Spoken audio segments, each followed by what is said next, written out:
And I guess I'm wondering from you, why lusterware? I really wanted to connect with people, bringing those stories to the foreground for the public, right? You cannot replace the physical intimacy of standing in front of it. Seeing them as a significant cultural material, not monetary, pieces with monetary values or commodities. This privilege of entering into spaces that the vast majority of our community will never have that opportunity to.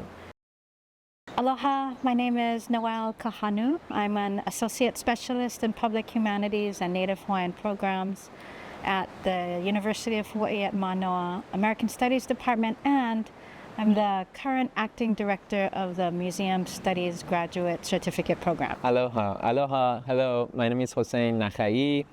I'm actually a scholar in residence here at Shangri, and I'm an architecture historian and architect, and I'm currently completing my PhD dissertation at the University of Pittsburgh as the Mellon ACLS Dissertation Innovation Fellow.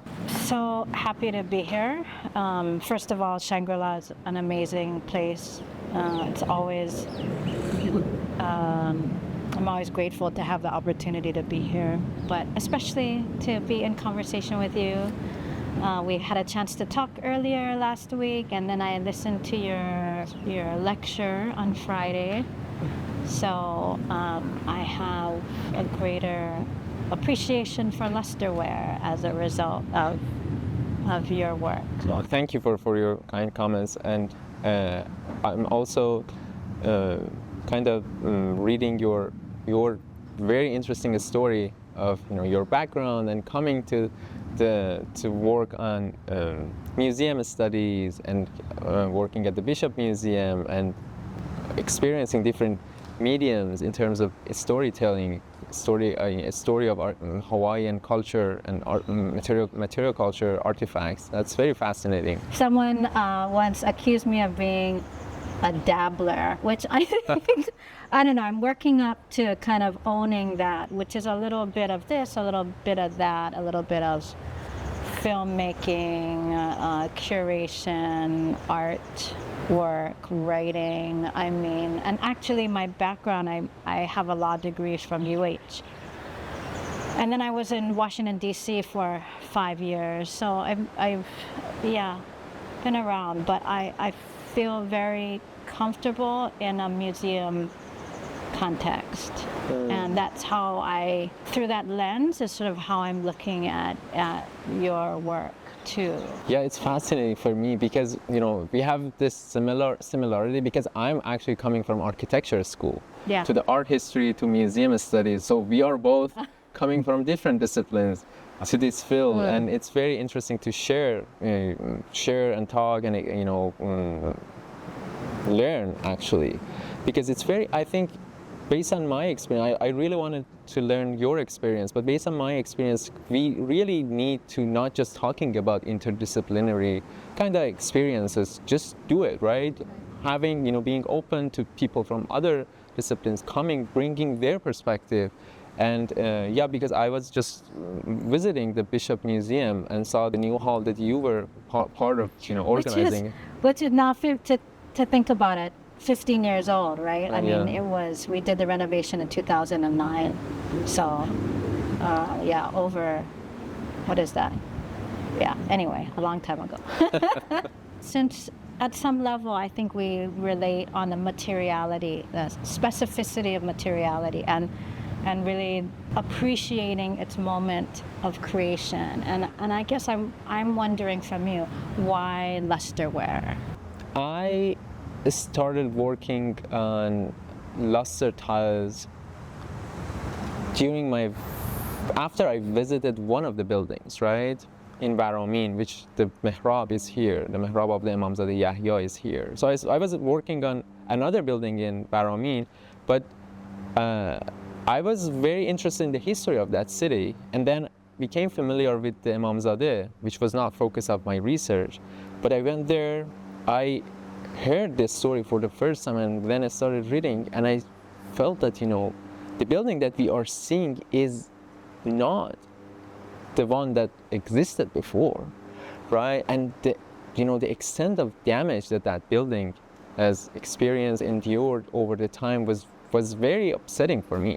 So as a person who loved telling a story that I can tell to people, I started, working on that. But for the first time, I was not aiming to work on it as a master's degree, because I asked one of my professors, and she told me that this is a huge project. It's better to work on it as a PhD dissertation. So that's why I chose working on luster tiles and buildings and their kind of connection between buildings, tiles, and museums for my PhD dissertation. So that was a story that I first encountered buildings, the absence of these tiles, not seeing them in museums. So this is a very different experience. People, for example, here outside of Iran, they usually go to museums, see the tiles, but I saw the empty spaces of the tiles, and then I started my work on these pieces and sharing their story. I feel like there's a little similarity in the sense that I spent a lot of time working with featherwork, ahu'ula, following their journeys from Hawaii to largely in Europe. And that's something that you really have to see in person, right? Because of the layers, the texture, the colors, like you will never fully experience it through any other medium other than in person. And I sense that luster tiles, lusterware is the same thing. I think the other night you were showing a video and you could kind of see the shimmer, but there's no possible way that you can, even like nowadays we'll talk about digital repatriation, that community can't go to the mihrab, but maybe there's a way that through technology you can get them there. But it seems, especially with lusterware, that you cannot replace the physical intimacy of standing in front of them. Yeah, exactly. I mean, this is something that I am kind of experiencing more and more when I visit museums, that these pieces with all of these layers, visual layers, textual layers, this is not something that I can reproduce in digital world. And at the same time, because that's part of one of my projects, reunite these buildings and tiles digitally. But as you mentioned, it's not possible. And one of the things that I have paused, and I'm rethinking of some of approaches to this kind of reconstruction, which is the word that I don't use it anymore, is that I don't want to make another illusion that we solved the problem. The pieces came back to buildings, because sometimes with digital technologies, especially these AI tools, the line between real and fake is very thin right now. It's an actual loss, right? That experience of having these tiles inside the building, encountering them with the number, imagine even for the mihrab that we have here at Shangri-La, it's just one piece of that, all of that space, right? Imagine hundreds of luster tiles were, working together to making a space on under a very special lighting system, or other tools that they use in a very dark space. So it's a completely different experience. And yeah, I mean, back to your point about the featherworks, do all of these materials that have a special effects, have a special connection with the communities, it's not something that you can just capture, and then even words cannot convey that message, that power that they have, images, videos.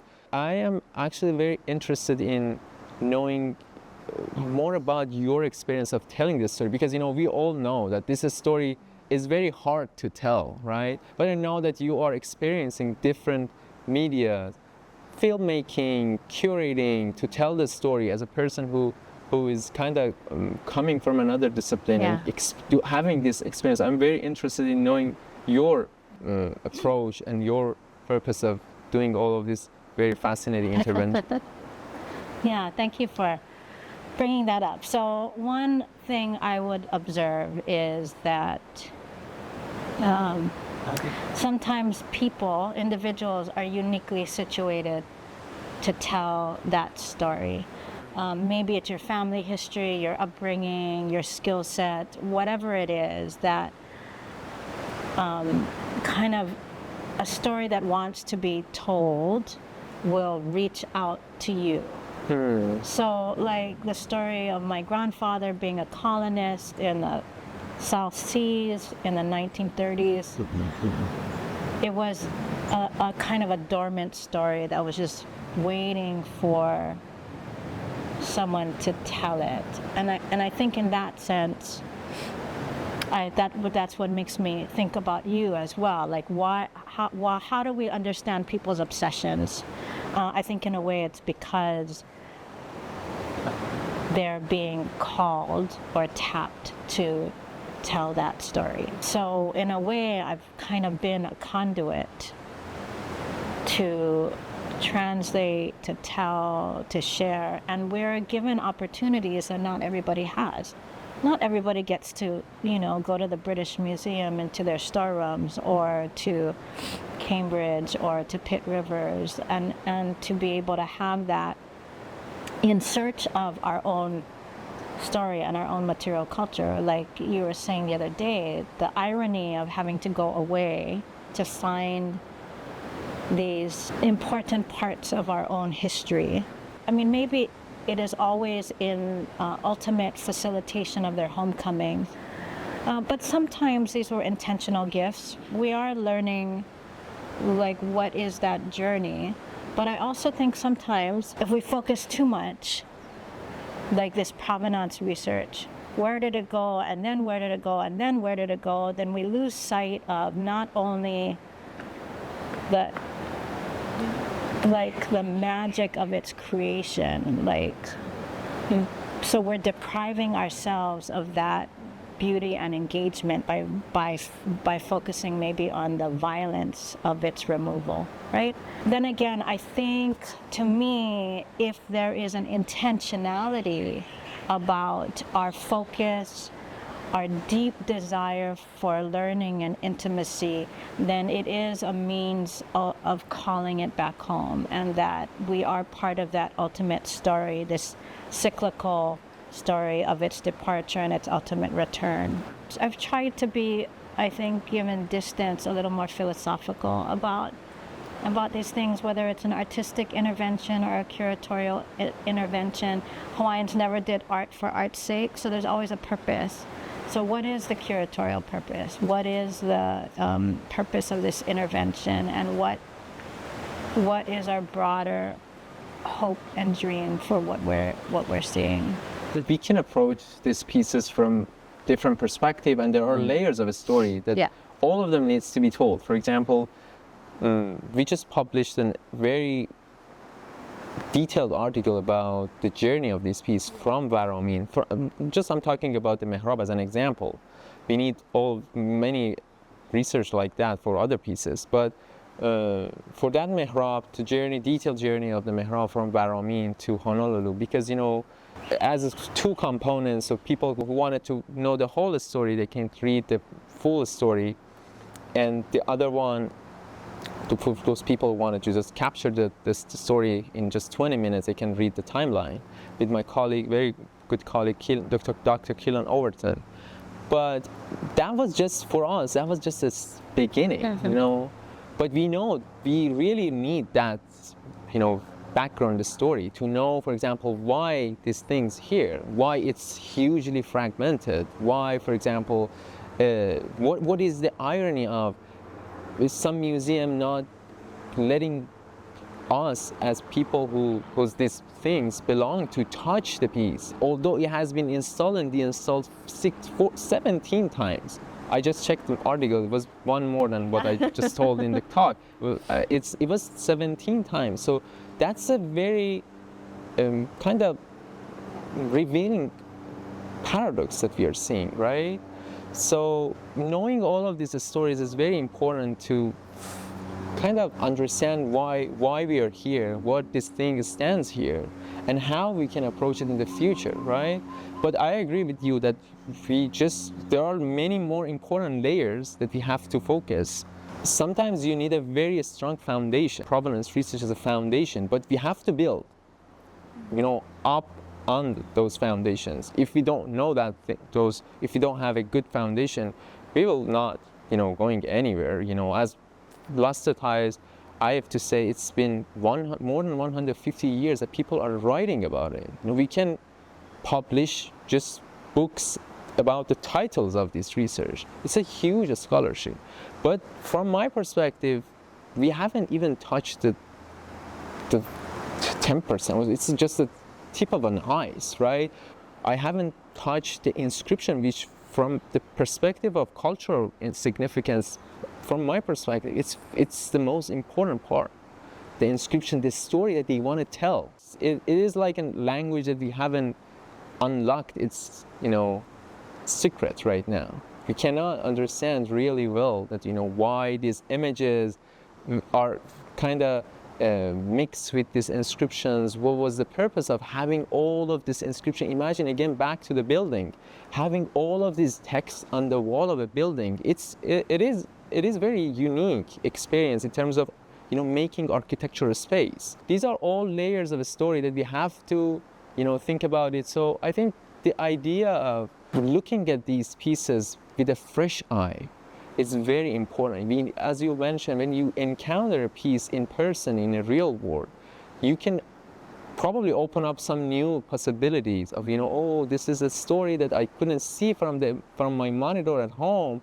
So I think this idea of defamiliarization is very important. We have to defamiliarize ourselves. These are not known actually pieces, although they have been hugely researched. When I walked in today, you had the ladder was in front of the mihrab, and you can see the sort of intensity of this relationship that you've had for coming up on 10 days now. But it's sort of been a long distance relationship, right? A decade or so, you're thinking about and looking at photos, and then you get a chance to encounter it in person.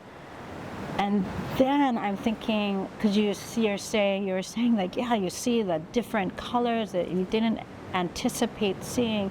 But then again, it was not ever meant to be shown in the full light of day with the blue ocean background and the salt air. I mean, how do you physically encounter something knowing that it's totally not as it would have been if it had never left? And is there any way that you can kind of imagine it being back in that space, and the color and the lighting, like all of these things that, like, you know what I mean? It's so out of context, but it's still so beautiful. How do you make that leap, that connection to its origins and beginning?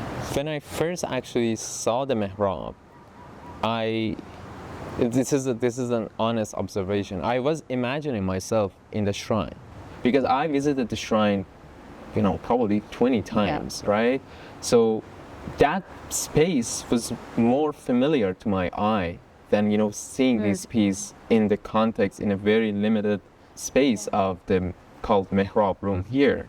So I was immediately reflecting on the color, the effect of this piece, and imagining, how beautiful that building was. If these things and all of the other tiles, they were part of a bigger context, right? Bigger space making, activities and that space. So I think I was more imagining myself in that space. But I have to say, it's very hard to imagine. We used to see many of these pieces, on the white wall of museums, or next to other vessels, which was not supposed to be in the building, right?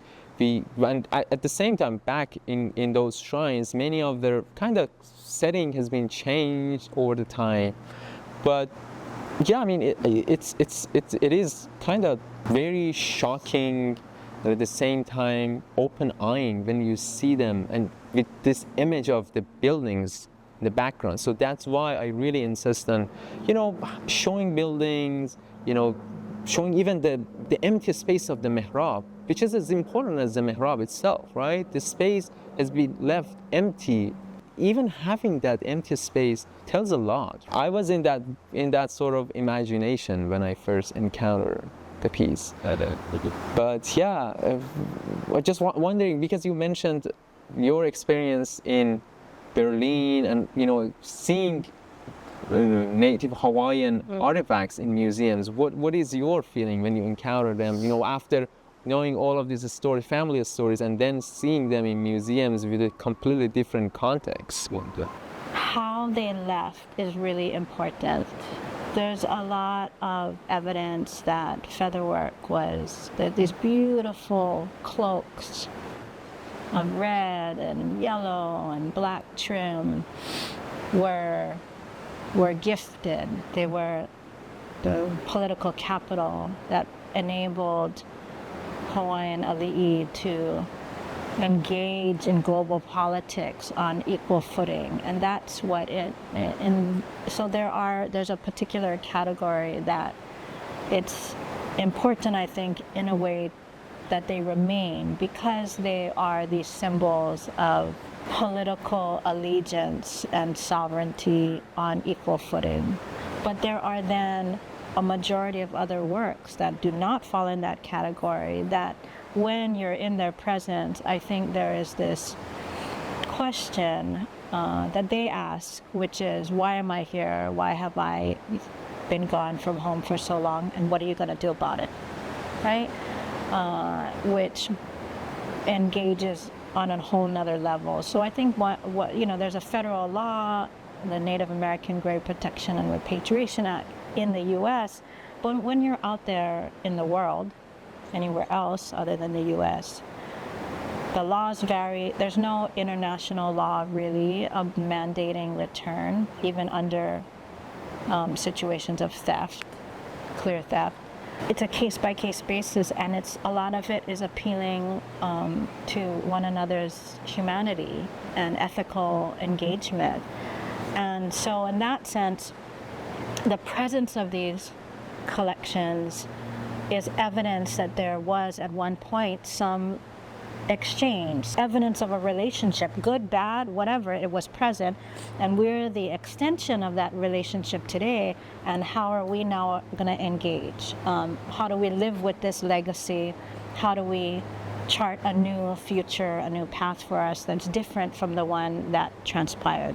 And this idea of kind of making things right. So, I want to say this because I think it really does connect to these thoughts about fracture. So lately, and this comes out of, I was a curator for the Hawaiʻi Triennial 2025, Aloha No.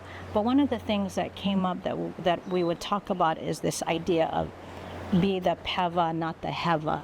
So heva means like wrongdoing. Pēpē means to repair. Pēpē is the patch in a broken bowl that would enable that umeke, that bowl, to function again, to be returned to the family. It's fixed, it's repaired, and loved again. And that pēpē is evidence, not only that it was worth saving, but that kind of that fracture, there's a kind of beautification to that fracture and that repair. And that kind of, we are presented every day with these choices to be a part of the healing and repair, or part of the fracture and the conflict.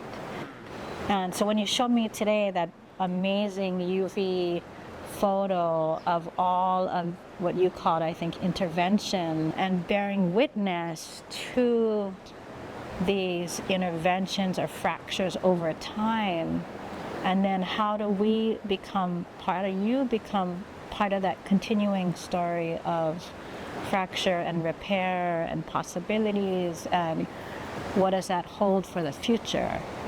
That images was also very open-eyeing for me too, because, you know, I've worked on the fragmentation of this piece, but seeing all of those touches on pieces, it was fascinating in one aspect, but at the same time shocking the other one. We need to move forward, think about, even the concept of repair is something that I constantly thinking about, you know, and different forms of repair, right? One of the things that I, you know, with the help of my colleagues at Shangri we did was, you know, having video call with communities in Varamin, which was, I think it was, for me, it was a good moment, good move to just start conversation and start, acknowledging the space, the connection that was between these three components: communities, buildings, and tiles, right? It was very, beautiful, at the same time important that we did it here, right? Because I know many institutions probably are not open to do this sort of stuff, but I was so happy to have this support, right? From my colleagues, Navid, and the whole team in Shangri. They were excited too, right? To have this conversation. At the same time, people in Varamin were their reaction was very interesting. I just talked to the director of the cultural heritage office in Varamin, and then they started making posters, inviting people, having chairs inside the shrine, setting up stuff. So that's a very important thing that we are doing. You're reconnecting, right? Although it's not the same as having the mihrab there, right? But you have to start from some point, right? And what was their reaction? They were very emotional, I think, because actually my parents went there. I didn't ask them, but they were interested because I'm constantly telling this story. So they were also interested in learning about that. So their reaction was that people were very interested. We were curious about knowing where is this mihrab right now, knowing where, because for some of them seeing it live, although it's online on the internet, Shangri has a virtual tour. But just seeing it live at the same time when you are looking at the mihrab void is very, interesting. And for them, that was important enough to come in the morning and participating in that conversation. We got lots of questions. They were asking about we wanted this thing back, which is a very valid request. But yeah, for me, just having that moment, having that support, to just start this conversation is important, right? Because I'm completely agree with you. We have to not being stuck in the past. We need to move forward, right? We need to find solutions. And again, I'm an architect, and we were engineers, right? Because it's very interesting in Iran. Architecture is kind of mostly categorized as an engineering. So as an engineer, we have to find some ways to solve, the issues that we have. And, it's very important, I think, to think about the futures, opportunities, everything that, for example, we have now that it was not possible, for example, 20, 30 years ago sometimes. Yeah. But it's very important to have those starting points, keeping that conversation. I hope that sort of connection can continue. People in the other cities, in institutions, can work with each other, increase the knowledge about these pieces, so people can understand. Because this is a very important part. Just sharing information, distributing the knowledge, and then we can move forward from that moment, right? Do you see yourself as a part of this broader conversation, which even 10 years ago was not happening? I think, and Shangri-La is a perfect example of this increasing willingness to engage meaningfully with communities of origin, moving beyond just kind of access to thinking about or co-stewardship. How do we care for something jointly? How do we take the needs and desires of community into consideration moving forward? And I, like just last month, the laddie stones from Guahan were returned from Bishop Museum after a century. And that was, and I want to say that it was, yes, a consequence of decades of kind of pilgrimages, or people that would come knowing that they were there, wanting to ask questions. Why are they there? And this sort of global reckoning with so many museums that are really collecting across the world, and these communities are coming to them with questions. So do do you see yourself and your work as fitting within this broader dialogue, or is it also, and maybe your primary focus is really kind of educating your own people about the history and the stories? What is the focus of your work? I usually tell my colleagues that the research that I'm doing is not a scholarly endeavor.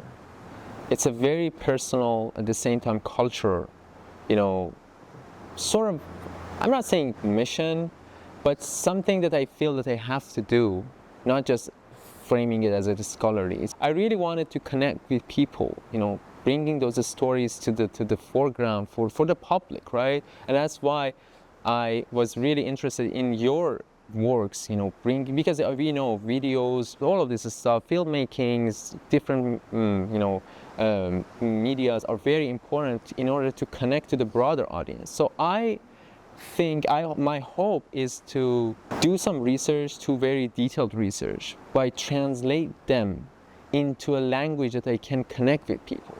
Because when you see the objects from my culture in different museums, you see that your audience actually are the public, are those people who go to museums. We cannot just write articles and then left the audience without this knowledge. Translating my work into the filmmaking, that's why I'm very interested in your work. But again, the core is that we have lost many of our cultural material.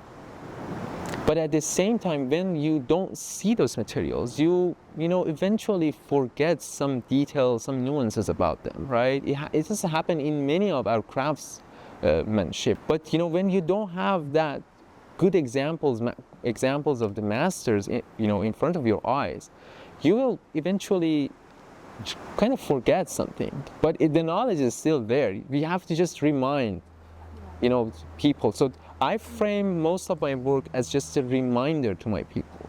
I'm not talking from top to bottom. I'm reminding them. So I'm not educating them, right?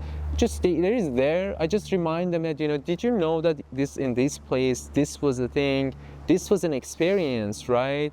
So imagine having these works of your ancestors in front of your eyes. Your confidence would be in a different level, right? I'm sure that you have, probably with bringing some of these pieces back, or even exhibiting some of the pieces that I saw at the Bishop Museum, some of those feather works coming from New Zealand. So people react to them, and that's what I want to ask you. Did you get any reaction? Because this is something that probably we need to know, how people of these pieces belong to them react to seeing them back at home.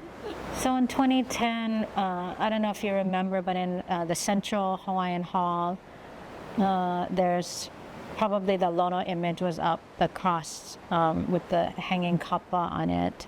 But next to him on the left is another image, Ku, and he probably was draped given this time of the year. But in 2010, we had the two other images, one from the British Museum and one from Peabody Essex Museum in Salem, come together. And I feel like in that particular instance it was different because it was a unification, but a temporary one. So we understood that they were going back. And that one, in I would say the span of like 4 months, we had 70,000 people come through. Most of whom were local, were Hawaiians that flew in from Outer Island, who understood that this was a moment. And at the time I thought to myself, this is a once in a lifetime experience. And now I don't feel that way. I feel like this moment, it is entirely possible that moment will come again, and perhaps they will not have to leave the next time.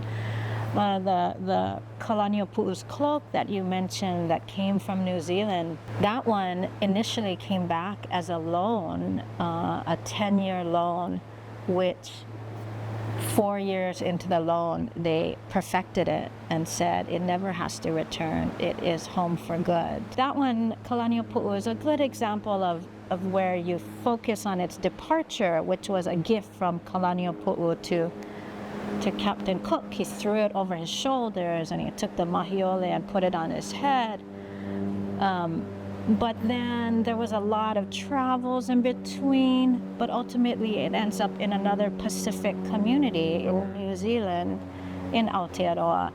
And what left as a act of Pacific generosity ultimately returns as an act of Pacific generosity.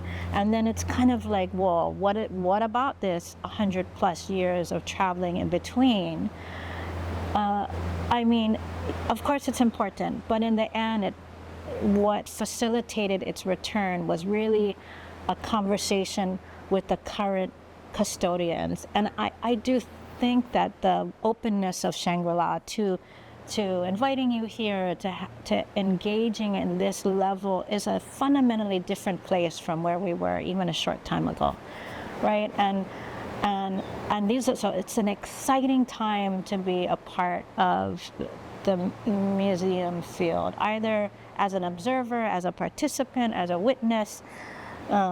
Things feel like they're changing. I was just part of an exhibition at the University of Cambridge Museum of Archaeology and Anthropology, and it's called Fault Lines. And the whole premise was that we see the fractures not as detrimental ultimately, but as this opportunity for the creation of new earth, of you know, like we're using this volcanic metaphor, that it's a creative space.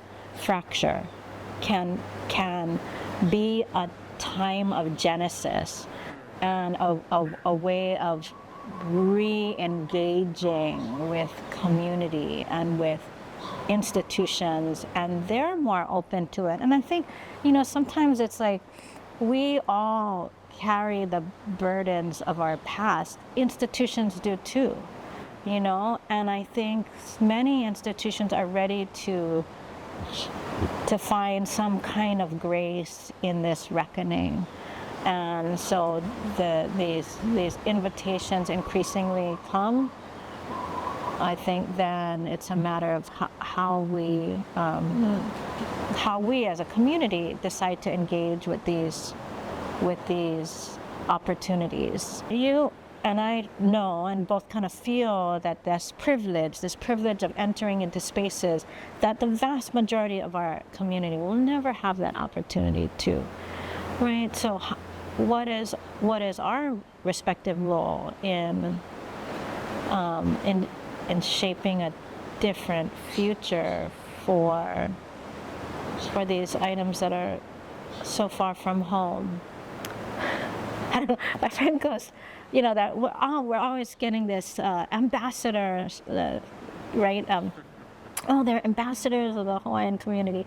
And then my good friend, Eddie Halealoha says, yeah, but even ambassadors are called home, right? Yeah. These things, I don't know, they have a life of their own, they have their own trajectory, and maybe museums are not mausoleums, but way stations.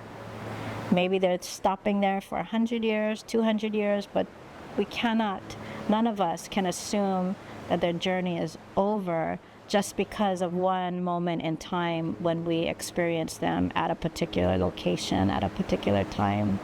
That's a good point. Actually, you mentioned the privilege that we have. And one of the reasons that I decided to have that video call was exactly sharing that privilege with the people who cannot access this piece. So, and again, back to your question about willingness of some museums, I really have to acknowledge, the facility that I had during my residency at Shangri-La, the help, support, excitement that I saw in the people in Shangri-La. I don't take it for granted. Many of these institutions, very big, sometimes big institutions, you don't have that freedom to use, to have this experience. And as a person who's coming from a space of creativity, providing a space, just do some new stuff. Even it's an installation, if it's in a new research, you want to change the light, you want to do some UV, many experiences. So it's very important to have that freedom for research, And then, other intervention, even the call was very important. The support. So that was very that was a good sign that I saw during this residency, that people are excited. Even the article that we published, I saw, that even after 2-3 days of releasing that article, the information was being told to the public here, because some of the staff, most of them were willing to have that information and then tell the story or correct some of their existing story and then tell them to the public, which is very interesting. You probably know in our field there are lots of delays in writing stuff, whether it will be delivered to the public or not. But that was very interesting that the thing was published less than a week. It was being told to the public, and I was hearing that very many points of that piece was being told. So this is an important moment, and I think it's a model. The thing that I am seeing here, I was just witnessing here with the tools, was very interesting and important point. It is a sign. And I just want to, speaking of working with museums, you mentioned something the other week that last week, that you had a very interesting experience with Berlin and how they let you, kind of spend time with the artifacts, with the Native American artifacts. Just wanted to know your experience, because I had a similar thing. I really felt that I'm spending time with these pieces here late, until 10 p.m. late at night. So I really feel, and I'm very grateful for these opportunities, just having this, space to spend time with these pieces. I just wanted to know your experience. So I think that I was talking about Pitt Rivers in Oxford, because I was describing on Ahu'ula, a cape that was sideways, that had been on display at a 90-degree angle for decades. And it was the third trip that I had been there where I had seen it like this. And finally, this exhibition in Cambridge was the impetus to ask to loan this sideways Ahu'ula as a means of taking it down and having the opportunity to have some conservation care on it. So I put it in an email describing why it was so objectionable, and within 48 hours it was down, and they approved the loan and our conservation approach. So we were able to bring in 2 indigenous conservators, a Hawaiian and a Maori, to spend time a week with that particular feather work. And in that sense, so that there's ways in which change is very slow and other times when change is very rapid. I think your example was like an instantaneous change of interpretation by docents, in terms of how they talk about the Mera, and the willingness of Shangri-La to, because a lot of times in a lot of these places, this is the highlight, you know what I mean? And so the impact that you've been able to have in a relatively short time, a 10-day residency, right? And I'm sure that it's the beginning of a relationship, not the full culmination and end of one, but this notion of institutional transformation, I think so often is something that we can only hope for, to be able to see a willingness to tell a different story than the one that's been so ingrained in them, or looking at something with fresh eyes, and then enabling all the people that follow them, that they're talking to have a new level of appreciation, understanding, is something that, that we can only hope for. So I hope that you feel like it's been a successful time here, and I'm just wondering, what is your biggest takeaway? What do you leave with the most? One of the biggest takeaways for me is to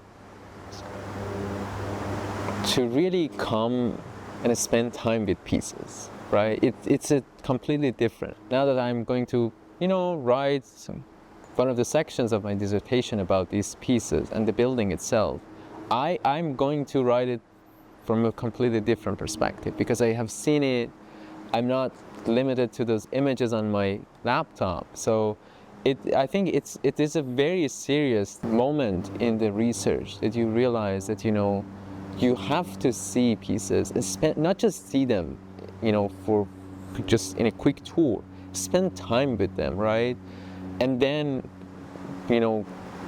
kind of talk about some of their aspects, right? Especially the architectural, the visual aspects, which is kind of, the images are very decisive in terms of, not showing you the truth, right? I'm trying to 3D scanning these things, but now I think I have an internal 3D scan of this piece in my mind, because it's very important, to just capture those colors, see the piece. We saw the piece at night, different times. So that was an experience that I couldn't have. Having the experience, bringing communities, doing some, installations, different experiences, seeing the piece at UV, all of these things that came together was very open-eyeing for me, And again, I'm very grateful for my colleagues here at Shangri-La that they were all excited and supportive in making all of these requests happen. Although the memory of the building is kind of here, in terms of stories that are being told, there's lots of opportunities to bringing the memories of more, just focusing, because most of the focus is on the mihrab. We have lots of other pieces here that they are also waiting for their stories to be told. I've been thinking about this term a lot now, which is a lot of times museums, or we would think about it in terms of museums ceding authority, like CEDE, right? And a lot of times museums were often resentful, or they did cooperate. They did consult, but there was a level of kind of unwillingness. And now I've been thinking about it in terms of ceding authority, like SEED, that these are ways that we're being generative for the future, and the way in which this relationship that has been fostered between you and Shangri-La, and thinking of it as being generative, as being a model approach for the future, then says, that there are other ways, that other stories within Shangri-La can be told through partnership, through deep and abiding conversations. And I think this is a great example of that. Just opening my own mind to the understanding of the mihrab and its journey, and just the layers of stories that you've uncovered. And it is making me think a little bit more about fracture. These questions about, how are you going to house it? These we can't trust that you have the capacity for care, even though it originated in your community. But increasingly, that's one side of the equation. But I also am thinking about this idea of worthiness on ourselves to be able to maintain that level of care and responsibility once these things come home. And one thing that this Keone Nunes, he's an elder, said in our community once was, for example, bringing home Kalani Pu'u's Ahu'ula. He's like, yeah, bringing it home was the easy part. The hard part is maintaining the level of mana necessary to keep it here. Exactly. So that's where I've been spending a lot of time thinking recently. How do we ensure that we are deserving of their return? How are we fostering the level of mana and care necessary to ensure their love and protection and perpetuity here at home? Exactly. I mean, this is something that I also think about it, because in terms of the technical part, this has been solved, right? In many regions, there is no huge gap between, for example, institutions around the world, because there are some standards that they have. I think that part of remembering is very important, and it's kind of attached to the care. When you remember those connections, the significance of the piece, then you automatically care about it, because you have to liberate ourselves from many ideas that were injected into our minds from for example, seeing these things as collectible things, seeing the things that you can attribute, you can, give a code on it, you can say this is worth it, even talk about price, which was not the case before these pieces being transformed into collectible objects. So we have to remind ourselves there were hundreds of years, very good moments, that these pieces were not being seen as collectible things, and even seen as museum objects. So they can again be in a safe place, right? It's just that this idea of turning this table from seeing them from the perspective of dealers, collectors, connoisseurs. You have to liberate ourselves from that perspective. It is still very much alive, right? Although we are not sometimes being aware of it, right? We are reproducing some languages that are the legacy of that mindset, right?